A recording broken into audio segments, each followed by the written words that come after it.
Hello friends, नमस्कार। मैं नीरज सिंह आप सभी का आपके अपने YouTube channel education for all पर स्वागत करता हूं। साथियों, हम सभी लोग यूपी बोर्ड के नवीनतम पाठ्यक्रम पर आधारित कक्षा 8 के विज्ञान भारती थर्ड का अध्ययन कर रहे हैं, जिसके अंतर्गत हम सभी लोग लेसन 11 बल तथा दाब पाठ का अध्ययन कर रहे हैं। हम सभी लोग बल तथा दाब पर आधारित संपूर्ण अध्ययन पार्ट 1 और पार्ट 2 में अध्ययन कर चुके हैं। आज हम सभी लोग बल तथा दाब पर आधारित प्रश्नोत्तर का अभ्यास करेंगे। तो साथियों, बिना देर किए हुए हम सभी लोग बल तथा दाब पर आधारित अभ्यास प्रश्न हल करते हैं। साथियों, यदि आप सभी लोग इस चैनल पर नए होंगे तो इस चैनल को सब्सक्राइब कर दीजिएगा तथा नोटिफिकेशन बटन को भी प्रेस कर दीजिएगा, जिससे कि हमारे आने वाले नेक्स्ट वीडियो का नोटिफिकेशन आपको सही समय पर और सबसे पहले मिल सके। साथियों, आप सभी लोग अपने सुझावों को कमेंट बॉक्स में जरूर लिखा करिए, जरूर हमें प्रेषित किया करिए, जिससे कि हमें नई ऊर्जा मिलती है और नेक्स्ट वीडियो बनाने के लिए हमारा मनोबल बढ़ता रहता है। तो साथियों, बिना देर किए हुए हम सभी लोग बल तथा दाब पर आधारित प्रश्न उत्तर का अभ्यास करते हैं। तो आइए साथियों, देखते हैं। अभ्यास प्रश्न है कि निम्नलिखित प्रश्नों में सही विकल्प छांटकर अपनी अभ्यास पुस्तिका में लिखिए। तो इसमें से जो भी सही विकल्प है उसको छांट करके अपनी अभ्यास पुस्तिका में लिखना है। तो प्रश्न नंबर क है कि दाब का मात्रक है। दाब का मात्रक है, इसके लिए 4 ऑप्शन दिए हुए हैं। ऑप्शन अ है न्यूटन मीटर, ब किलोग्राम, स जूल, द न्यूटन प्रति मीटर स्क्वायर। तो इसमें जो दाब का मात्रक होता है वह या तो पास्कल होता है या फिर न्यूटन प्रति मीटर स्क्वायर होता है। न्यूटन प्रति मीटर स्क्वायर, इसका उत्तर क्या हो जाएगा? द न्यूटन प्रति मीटर स्क्वायर। अगला प्रश्न है, यदि किसी वस्तु को, प्रश्न नंबर ख है कि यदि किसी वस्तु को जल में पूर्णतः डुबोने पर उस पर लगने वाला उत्प्लावन बल वस्तु के भार से कम है तो क्या होगा? मतलब यदि किसी वस्तु को जल में डुबोने पर उस पर लगने वाला उत्प्लावन बल वस्तु के भार से कम है, तो भार से अगर कम होगा तो सीधी सी बात है वस्तु क्या होगा? पानी में डूब जाएगा। वस्तु क्या होगा? पानी में डूब जाएगा। इसमें ऑप्शन देखते हैं क्या दिया है। वस्तु जल में डूब जाएगी, वस्तु सतह पर तैरेगी, वस्तु जल में कुछ डूबी हुई तैरेगी, वस्तु सतह के नीचे पूरी डूबी हुई तैरेगी। तो इसका सही उत्तर क्या हो जाएगा कि यदि वस्तु का जो भार है उत्प्लावन बल के से अधिक है तो वस्तु क्या होगा? जल में डूब जाएगा। प्रश्न के अनुसार यदि किसी वस्तु को जल में पूर्णतः डुबोने पर उस पर लगने वाला जो उत्प्लावन बल है वस्तु के भार से यदि कम है, अर्थात वस्तु का भार ज्यादा है, तो इसका मतलब वस्तु क्या होगा? जल में डूब जाएगी। इसका उत्तर अ होगा, वस्तु जल में डूब जाएगी। आगे है मात्रक एकांक क्षेत्रफल पर लगने वाले बल को कहते हैं। मात्रक एकांक क्षेत्रफल पर लगने वाले बल को कहते हैं, यानी एकांक क्षेत्रफल पर जो बल लगता है उसे हम क्या कहते हैं? पहला ऑप्शन है कार्य, दूसरा गतिज ऊर्जा, स है दाब, इनमें से कोई नहीं द दिया हुआ है। तो एकांक क्षेत्रफल पर लगने वाले बल को हम सभी लोग पढ़ चुके हैं, दाब कहते हैं। क्या कहते हैं? दाब कहते हैं। इसका उत्तर क्या हो जाएगा? स दाब। अगला प्रश्न है कि यदि 1 मीटर लंबाई, 1 मीटर चौड़ाई तथा 1 मीटर ऊंचाई वाले बर्तन को पूरी तरह पारे में से भर दें तो उस बर्तन में पारे का द्रव्यमान होगा। उस बर्तन में पारे का द्रव्यमान होगा। इसके बारे में भी आप लोग पढ़ चुके हैं। ऑप्शन दिया हुआ 13.6 किग्रा, 136 किग्रा, 1360 किग्रा, 13,600 किग्रा। तो जो 1 मीटर लंबाई, 1 मीटर चौड़ाई था 1 मीटर ऊंचाई वाले बर्तन को पूरी तरह पारे से भर दिया जाए तो बर्तन में पारे का जो द्रव्यमान होगा वह 13,600 किग्रा होगा। इसका उत्तर क्या हो जाएगा? द 13,600 किग्रा। आगे इस तरह से हम सभी लोगों का बहुविकल्पी प्रश्न पूरा हुआ। आगे है रिक्त स्थानों की पूर्ति कीजिए। तो रिक्त स्थानों की हम पूर्ति करते हैं, इसे आप सब लोग ध्यान से देखिएगा। प्रश्न नंबर क है, दूसरा क है, किसी तल पर लगने वाले अभिलंबवत बल को खाली स्थान कहते हैं। तो खाली स्थान में आप सभी लोग भर लीजिएगा दाब। आप सभी लोग क्या भर लेंगे? दाब। किसी तल पर लगने वाले अभिलंबवत बल को दाब कहते हैं। अगला प्रश्न है कि चाकू को रेत कर इसकी धार को क्षेत्रफल को खाली स्थान करते हैं। तो किसी भी चाकू को रेत करके उसके धार के क्षेत्रफल को हम सभी लोग कम करते हैं। क्या करते हैं? कम। इसमें भर लेंगे आप सभी लोग कम करते हैं। इसमें सभी लोग भर लेंगे कम। आप सभी लोगों को बताया जाता है कि खाली स्थान भरते समय आप लोग काले कलर का उपयोग करिए, यानी ब्लैक पेन का उपयोग करिए, उसे अंडरलाइन कर दिया करिए। ग नंबर पर है कि समुद्र तल पर समान स्थिति में वायुमंडलीय दाब खाली स्थान पारे के स्तंभ के बराबर होता है। तो इस खाली स्थान में आप सभी लोग भर लीजिएगा 76 सेमी ऊंचे। क्या भरेंगे आप सभी लोग? 76 सेमी ऊंचे। इसमें भर लीजिएगा 76 सेमी ऊंचे। इसमें भर लीजिएगा आप लोग कि समुद्र तल पर समान स्थिति में वायुमंडलीय दाब 76 सेमी ऊंचे पारे के स्तंभ के बराबर होता है। इसमें क्या भर लेंगे आप लोग? 76 सेमी ऊंचे। आगे है घ नंबर। पहले ही खाली स्थान दे दिया। घनत्व तथा खाली स्थान की घनत्व का अनुपात सापेक्षिक घनत्व कहलाता है। तो पहले वाले खाली स्थान में आप सभी लोग भर लेंगे वस्तु का। इसमें भर लेंगे आप सभी लोग वस्तु का। क्या भरेंगे? वस्तु का भर लेंगे। घनत्व तथा 4 डिग्री सेंटीग्रेड जल 4 डिग्री सेंटीग्रेड जल के घनत्व का अनुपात आपेक्षिक घनत्व कहलाता है। इसमें भर लेंगे वस्तु का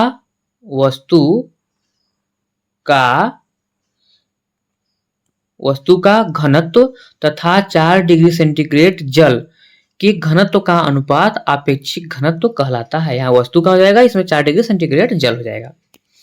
आगे है द्रव सभी दिशाओं में खाली स्थान दाब डालता है। तो इसका उत्तर हो जाएगा, इसे जो खाली स्थान भर लेंगे इसमें समान भर लेंगे। समान इसमें भराएगा आपका समान। द्रव सभी दिशाओं में समान दाब डालता है। इस तरह से हम सभी लोगों का रिक्त स्थान भी पूरा हुआ। यदि आप लोग अपने उत्तर पुस्तिका में नहीं कर पा रहे हो तो वीडियो को रोक करके उत्तर पुस्तिका को पूर्ण कर लीजिएगा।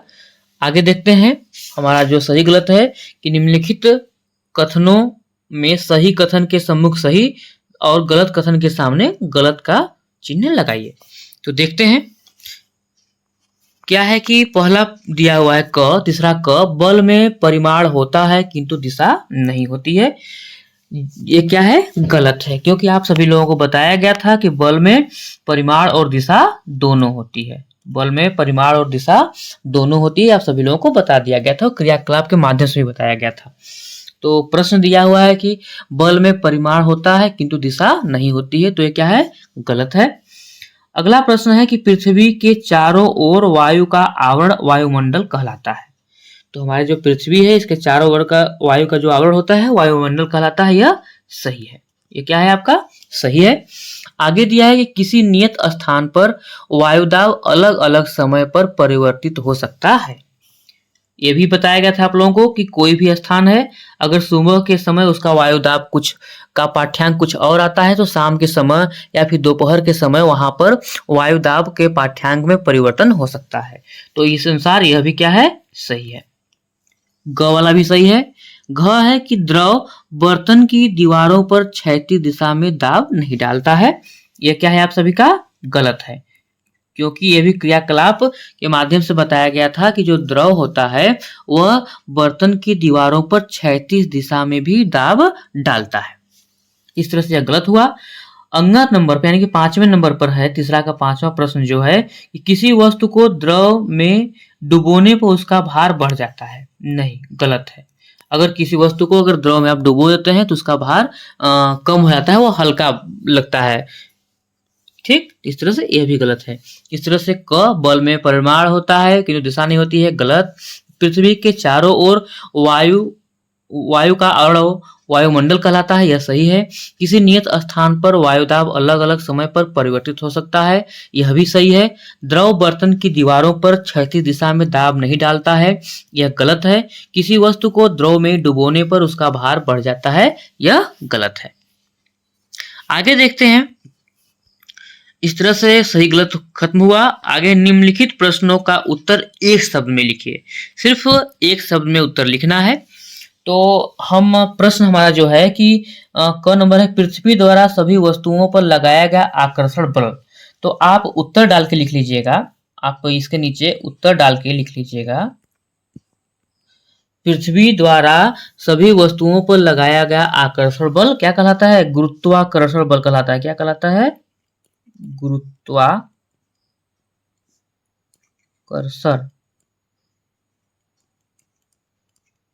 गुरुत्वाकर्षण बल। इसमें आप भर लेंगे गुरुत्वाकर्षण बल।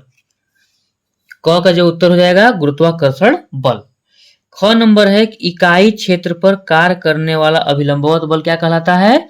दाब। ख वाले का आंसर हो जाएगा आपका दाब। क्या हो जाएगा? दाब। ग है वह बल जो वस्तु को जल में तैरते हुए रखती है।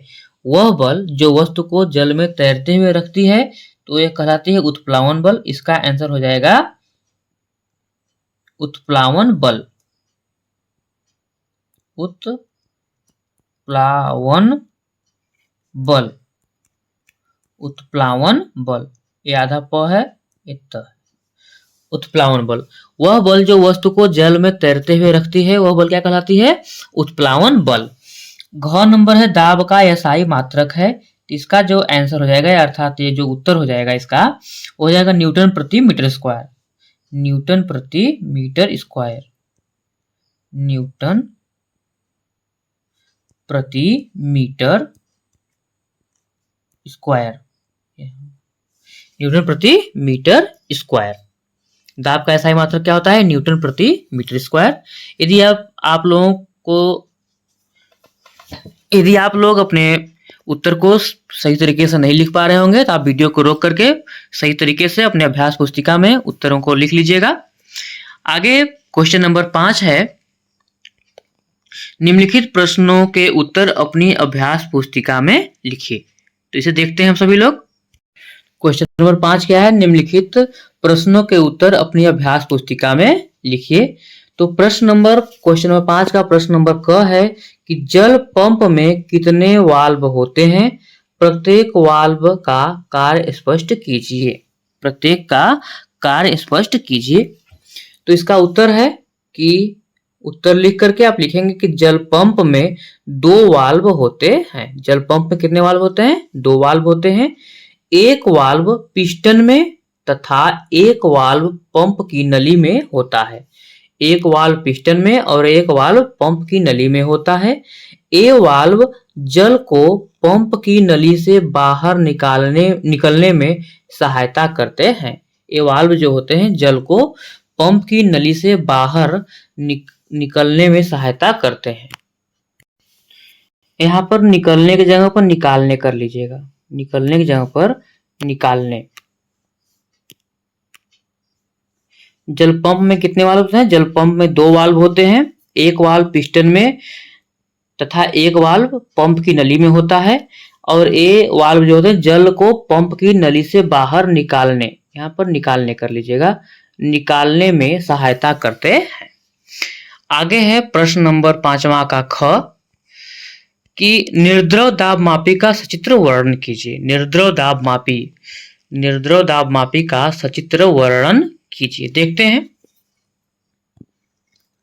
निर्द्रव दाब मापी घड़ी की आकृति का होता है। निर्द्रव दाब मापी कैसा होता है? घड़ी की आकृति का होता है।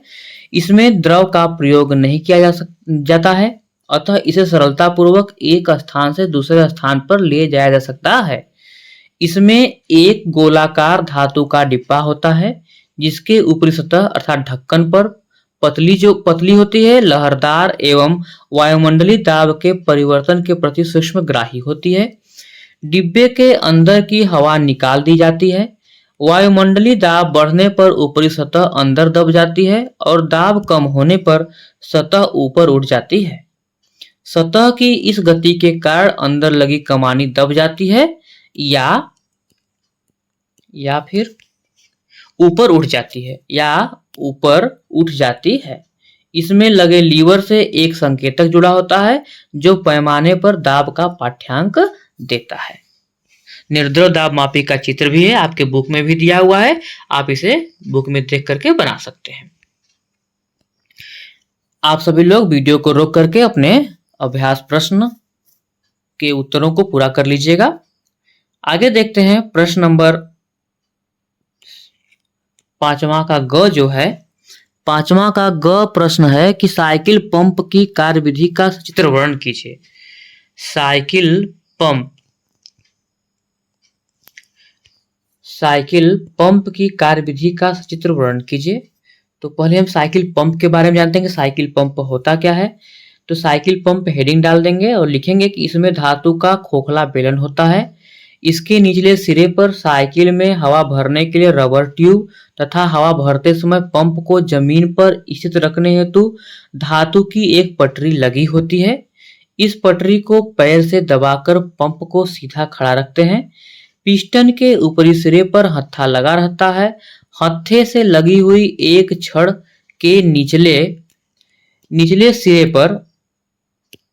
सिरे पर धातु की चकती कसी होती है जिसके ऊपर चमड़े का वाशर लगा रहता है। यह वाशर वाल्व का भी कार्य करता है। साइकिल पंप आप सभी लोग देखे हैं, तो उसके बारे में बताया गया। इसकी कार्यविधि कैसे होती है इसके बारे में भी हम लोग देखेंगे। तो इसकी कार्यविधि क्या है, तो साइकिल पंप के हत्थे को ऊपर की ओर खींचा जाता है, तब पिस्टन के नीचे खाली स्थान बढ़ने के फलस्वरूप वायु दाब कम हो जाता है। पिस्टन के ऊपर से हवा का दबाव डालकर वाशर के नीचे बेलन में भर जाती है। हवा जो है दबाव डालकर वाशर के नीचे भर जाती है और जब हत्थे को नीचे दबाया जाता है तब पिस्टन के नीचे की वायु पर दाब बढ़ता है, जिसके कारण वाशर के किनारे फैलकर बेलन से चिपक जाते हैं और दबी हुई वायु रबर की नली से होकर ट्यूब में चली जाती है। पंप से दबी वायु वाल्व ट्यूब की सहायता से निकलकर रबर नली के द्वारा साइकिल ट्यूब में जाती है। साइकिल ट्यूब में भरी वायु के इस वाल्व ट्यूब से बाहर से दाब डालने के कारण ट्यूब में भरी वायु बाहर नहीं निकल पाती। पिस्टन को बार बार ऊपर नीचे करने से साइकिल ट्यूब में हवा भर जाती है। साइकिल पंप की कार्यविधि के बारे में डिटेल से आपको इसी लेसन के पार्ट नंबर 2 में मिलेगा। आगे है साइकिल का चित्र भी बनाना है साइकिल पंप का। तो साइकिल पंप का चित्र आपके बुक में भी दिया हुआ है, यहाँ भी दर्शा दिया गया है। इसे आप सभी लोग देख सकते हैं और अपने अभ्यास पुस्तिका पर बना सकते हैं। आगे देखते हैं प्रश्न नंबर घ क्या है, देखते हैं हम सभी लोग प्रश्न नंबर घ के बारे में। तो प्रश्न नंबर घ है, उत्प्लावन बल किसे कहते हैं? उत्प्लावन बल किसे कहते हैं, इसके आधार पर प्लवन का सिद्धांत स्पष्ट कीजिए। तो पहले हेड डालेंगे उत्प्लावन बल, तो इसका हो जाएगा परिभाषा लिख लेंगे कि किसी वस्तु को पानी में या द्रव में पूर्णतः डुबोने पर वह अपने आयतन के बराबर द्रव विस्थापित करती है, तो इस बल को उत्प्लावन बल कहते हैं। ये इसका परिभाषा हो जाएगा। इसके आधार पर प्लवन का सिद्धांत बताने के लिए कहा है, तो उसको भी हम सभी लोग देख लेंगे। प्लवन का सिद्धांत हिंट डालेंगे, वस्तु का भार उत्प्लावन बल के बराबर या इससे कम होने पर वस्तु तैरती रहती है। जो वस्तु का भार है उत्प्लावन बल के या तो बराबर हो या तो इससे कम होने पर वस्तु क्या होगा, तैरता रहेगा। तो आगे भी दिया हुआ है कि चूंकि वस्तु पर कार्यरत उत्प्लावन बल बराबर वस्तु द्वारा विस्थापित द्रव का भार बराबर होता है, तो इसलिए जब वस्तु का भार वस्तु द्वारा हटाए गए पानी के भार के बराबर होता है तो वस्तु पानी की सतह पर पूर्णतः डूबी हुई तैरती है। इसे प्लवन का सिद्धांत कहते हैं। 5वां का अंग है, प्रश्न है कि आर्किमिडीज का सिद्धांत क्या है। तो उत्तर देखते हैं कि जब कोई वस्तु किसी द्रव में पूर्णतः या आंशिक रूप से डुबोई जाती है, जब कोई वस्तु किसी द्रव में पूर्णतः या आंशिक रूप से डुबोई जाती है तो उसके भार में कमी प्रतीत होती है। जब कोई वस्तु किसी द्रव में पूर्णतः या आंशिक रूप से डुबोई जाती है तो उसके भार में कमी होती है। भार में यह कमी उस वस्तु द्वारा हटाए गए द्रव के भार के बराबर होती है। भार में जो यह कमी होती है उस वस्तु द्वारा हटाए गए द्रव के भार के बराबर होती है। इसे आर्किमिडीज का सिद्धांत कहते हैं। आप सभी लोग अपनी अभ्यास पुस्तिका में सही से अंकित कर लीजिएगा। प्रश्न नंबर 6 हम देखते हैं। आप लोग 6 नंबर जो प्रश्न है यह न्यूमेरिकल है। यह एक सवाल दिया हुआ है, इसे हल करना है। क्वेश्चन है मतलब अंकगणितीय सवाल है। तो प्रश्न पर देखते हैं कि प्रश्न है क्या। प्रश्न जो है कि 50 मीटर गहरे समुद्र की तली पर दाब क्या होगा। 50 मीटर गहरे यानी कि 50 मीटर ऊंचाई वाले मतलब गहराई दिया हुआ है कि समुद्र तली पर दाब का क्या होगा। और इसके साथ साथ दिया हुआ है कि समुद्र के जल का घनत्व 1.01 गुणित 10⁻³ किग्राम प्रति मीटर क्यूब। जी का मान जो दिया है वह 10 मीटर प्रति सेकेंड स्क्वायर दिया हुआ है। ये आपके बुक में यह प्रश्न है। इसको हम हल कैसे करते हैं इसे देखते हैं। तो देखिए समुद्र के जल का घनत्व जो होता है वो डी वो दिया हुआ है आपके सवाल में 1.01 गुणित 10⁻³ किलोग्राम प्रति मीटर क्यूब ये दिया हुआ है। गुरुत्वीय त्वरण जो जी है वह 10 मीटर प्रति सेकेंड स्क्वायर दिया हुआ है। तो हम अब इसको हल करेंगे। तो 50 मीटर गहरे समुद्र की तली पर दाब P बराबर ये सूत्र हो जाएगा HDG। P बराबर HDG। P बराबर से क्या सूत्र हो जाएगा P बराबर HDG। P बराबर HDG हो जाएगा सूत्र हो जाएगा। तो H का मान 50 है क्योंकि 50 मीटर गहरा यह ऊंचाई हो गया। D का मान जो घनत्व है वो दिया हुआ है यहाँ पर और गुरुत्वीय त्वरण का मान जो ये G है स्मॉल g का मान यहाँ पे दिया हुआ है। अब इस सभी को हल करेंगे। जब इसका गुणा कर देंगे और इसका भी गुणा कर देंगे तो ये 505 आ जाएगा। यह इंटू यानी गुणा 10⁻³ रहेगा ही। फिर यहाँ पर अगर 2 अंक पर दशमलव लगा देंगे तो 2 जीरो ऐसे बढ़ जाएगा तो 5.05 गुणित 10⁻5 मीटर प्रति मीटर स्क्वायर।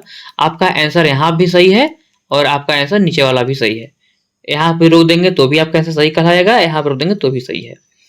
तो इस तरह से यह क्वेश्चन भी हल हो गया। आगे हम देखते हैं क्वेश्चन नंबर 6 का ख। क्वेश्चन नंबर 6 का ख दिया हुआ है कि यह भी न्यूमेरिकल है कि दिखाइए कि जल पंप द्वारा 10 मीटर तक की गहराई से जल निकाल दिखाइए कि 10 जल पंप द्वारा 10 मीटर तक की गहराई से जल निकाल सकते हैं। इसमें वायुमंडलीय दाब दिया हुआ है 76 सेमी। पारे के स्तंभ का दाब पारे का घनत्व दिया है 6 गुणित 10⁻³ किग्रा प्रति मीटर क्यूब। गुरुत्वीय त्वरण दिया है 10 मीटर प्रति सेकेंड स्क्वायर। इसको हम हल करते हैं। इसको जब हम हल करते हैं तो देखते हैं इसमें जो दिया हुआ पहले वो लिखते हैं। जैसे ऊंचाई दिया हुआ है H1 76 सेमी दिया हुआ है। H1 कितना दिया हुआ है 76 सेमी दिया हुआ है। इसको जब हम मीटर में बदले तो 0.76 मीटर हो गया। ठीक। D1 जो दिया हुआ है 13.6 गुणित 10⁻³ 10⁻³ ऊपर है यह नीचे नहीं रहेगा यहाँ पर 10⁻³ किग्रा प्रति मीटर क्यूब दिया हुआ है। D2 10⁻³ किग्रा मीटर क्यूब हो गया। जानते हैं यह कहां से आ गया। यह जो होता है जल का घनत्व दिया हुआ है। यह जल का घनत्व जो होता है जल का घनत्व यह D2 जो दिया है 10⁻³ यह जल का घनत्व है। तो जल का घनत्व जो होता है वह 10⁻³ किग्रा प्रति मीटर क्यूब होता है। आगे H2 का मान ज्ञात करना है। तो सूत्र आप लोग जानते हैं कि P बराबर HDG अभी पिछले सवाल में पढ़े हैं। तो तुलना कर देंगे कि H1 D1 G बराबर H2 D2 G क्योंकि गुरुत्वीय त्वरण दोनों स्थिति में समान होगा। तो G से G का मान क्या होगा खत्म हो जाएगा। G से G का मान क्या होगा खत्म हो जाएगा और सब मान रख देंगे। तो H1 का मान 0.76 है। D1 का मान 13.6 गुणित 10⁻³ है। G से G खत्म हो जाएगा। H2 का मान हमें ज्ञात करना ही है। D2 का मान 10⁻³ है। ठीक, तो आगे देखते हैं। तो H2 बराबर आप सभी लोग पक्षांतर कर देंगे, तो पक्षांतर जब करेंगे तो इतने के बटे में 10⁻³ हो जाएगा। देखिए यहाँ पर दिया हुआ है 0.76 गुणे 13.6 गुणते 10⁻³ पूरे के बटे में 10⁻³ जब हम सभी लोग 10⁻³ से 10⁻³ वाला कट गया, बचा कितना, इतना बचा, यहाँ पर लिख दिया गया है। अब इस दोनों का हम अगर आपस में मल्टीप्लाई करते हैं, गुणा करते हैं, तो 10.333 मीटर आ जाएगा। तो अतः जल पंप द्वारा अधिक से अधिक 10.33 मीटर गहराई से जल निकाला जा सकता है, जल निकाला सकता है। इस तरह से यह सवाल भी हल हो गया। आगे है क्वेश्चन नंबर 7। क्वेश्चन नंबर 7 है कि आप पीन को नुकीला क्यों बनाते हैं। क्वेश्चन नंबर जो 7 है कि आप पीन को नुकीला क्यों बनाते हैं, तो इसे भी हम लोग देख लेते हैं। पीन को नुकीली बनाने से इसका क्षेत्रफल कम होता है, जिसके कारण दाब में वृद्धि होती है और पिन को आसानी से कहीं भी लगाया जा सकता है। पिन को कहीं भी आसानी से लगाया जा सकता है। इस तरह से क्वेश्चन नंबर 7 भी समाप्त हुआ। अब क्वेश्चन नंबर 8 पर आते हैं। आप को रोक करके अपने अभ्यास प्रश्न को पूरा करिएगा सही तरीके से। आगे है क्वेश्चन नंबर 8। एक हाथी का भार 2500 किलोग्राम है। एक हाथी का भार 2500 किलोग्राम है। यदि इसके पैर के तलवे का क्षेत्रफल 0.25 वर्ग मीटर है, तो उसके द्वारा आरोपित दाब की गणना कीजिए। इसको देखिए हम सभी लोग हल करते हैं। देखिए सूत्र होता है दाब बराबर बल बटे में क्षेत्रफल। दाब बराबर क्या होता है, बल बटे में क्षेत्रफल। अर्थात इसको हम लोग P बराबर F/A लिख सकते हैं। P हो गया दाब, F हो गया बल और A हो गया क्षेत्रफल। तो हमें P का मान ज्ञात करना, दाब का मान ही। F क्या दिया हुआ है 25,000, बल जो दिया 25,000 किलोग्राम दिया हुआ है, तो यह हो गया आपका 25,000 मान दे दिया। क्षेत्रफल दिया 0.25। तो अब 10 यह क्या है, यहाँ से दशमलव जब हटाया गया 10 ऊपर 100 से ऊपर गुणा किया, 100 से नीचे गुणा करेंगे तो यहाँ से दशमलव हट जाएगा, ऊपर यह 100 जुड़ा हुआ है। अब क्या होगा, 25 से 25 काटे तो 1000 गुणते यह 100 हुआ, दोनों को गुणा कर देंगे तो इतना आ जाएगा, यानी कि 10⁻5 न्यूटन प्रति मीटर स्क्वायर। यही आपका आंसर हो जाएगा, 10⁻5 न्यूटन प्रति मीटर स्क्वायर। इस तरह से न्यूमेरिकल सवाल के रूप में क्वेश्चन नंबर 8 पूरा हुआ। क्वेश्चन नंबर 9 है जल पंप की कार्यविधि का सचित्र वर्णन कीजिए। जल पंप की कार्यविधि का सचित्र वर्णन कीजिए। देखते हैं जल पंप। जल पंप पर हेडिंग डाल लीजिएगा, उसके आगे लिखेंगे आप सभी लोग। क्वेश्चन थोड़ा सा बड़ा है इसका आंसर। तो पंप के हैंडल को ऊपर उठाने पर पिस्टन नीचे जाता है, पिस्टन का वाल्व W1 खुल जाता है और वायु बाहर निकल जाता है तथा वायुदाब के कारण पंप की नली का वाल्व W2 बंद हो जाता है। इसका डिटेल्स आपको अच्छे तरह से इसी पार्ट के वीडियो नंबर यानी कि पार्ट नंबर 2 में अच्छे से समझाया जा चुका है। वीडियो पार्ट 1 और पार्ट 2 का लिंक आपके डिस्क्रिप्शन बॉक्स में दे दिया जाएगा। आप सभी लोग वहां से जाकर के बल तथा दाब पर आधारित पार्ट 1 और पार्ट 2 का वीडियो या क्लास देख सकते हैं। यह चित्र है जल पंप का, आप सभी लोग बना लीजिएगा, आपके बुक में भी दिया हुआ है। आगे देखते हैं, उसके आगे लिखेंगे इसकी कार्यविधि क्या है।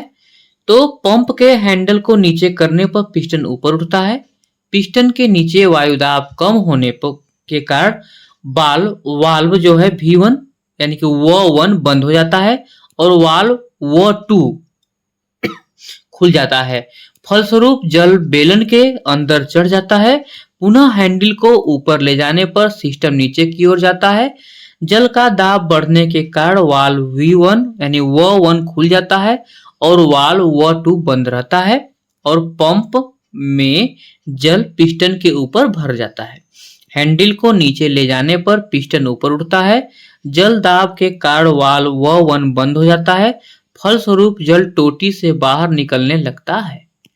इस समय वाल्व W2 खुल जाता है और पंप के अंदर जल नीचे से आकर भरने लगता है। इस प्रकार पंप के हैंडल को ऊपर नीचे करने से लगातार जल निकलने लगता है। जल पंप के कार्यविधि को अच्छे से आप इसके क्लास में देख सकते हैं, पार्ट नंबर 2 में देख सकते हैं, अच्छे से समझाया गया है। इस तरह से जल पंप के कार्यविधि का भी सचित्र वर्णन हो गया, इसका आंसर हो गया। आप सभी लोग वीडियो को रोक करके इसे पूरा कर लीजिएगा। क्वेश्चन नंबर 10 है, घनत्व किसे कहते हैं? घनत्व किसे कहते हैं? इसका उत्तर हो जाएगा कि किसी वस्तु के द्रव्यमान तथा आयतन के अनुपात को वस्तु के पदार्थ का घनत्व कहते हैं। अर्थात घनत्व बराबर द्रव्यमान बटे में आयतन, ये बटे का चिन्ह है, द्रव्यमान बटे में आयतन।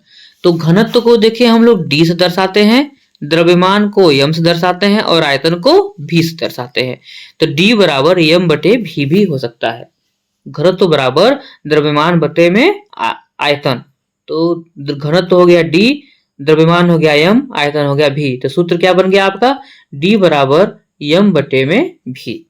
घनत्व का जो मात्रक होता है, घनत्व का मात्रक किलोग्राम प्रति मीटर क्यूब, किलोग्राम प्रति मीटर क्यूब, क्यूब का मतलब घाते 3, किलोग्राम प्रति मीटर घाते 3 होता है, याद कर लीजिएगा।